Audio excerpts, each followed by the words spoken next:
Hi guys, এখন সোনা পাখি তেল মাখছে, আর মাখতে চাইছে না। তুমি কি তেল মাখবে না? কি করবে? বাইরে বেরু বেরু করতে যাবে? তেল না মাখলে কেউ বাইরে বেরু বেরু করতে নিয়ে যাবে না। হ্যাঁ,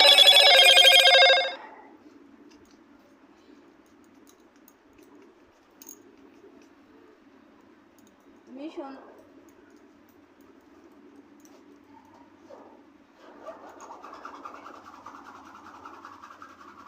পাখি, এই দেখো।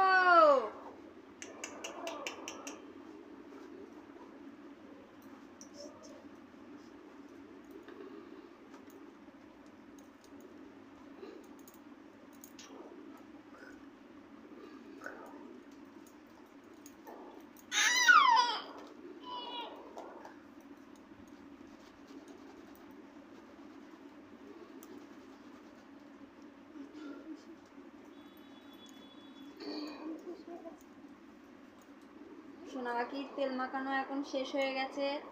আর এখন খেলা করবে, তারপরে খাবে, খেয়ে বাইরে বেরু করতে যাবে। Tata guys.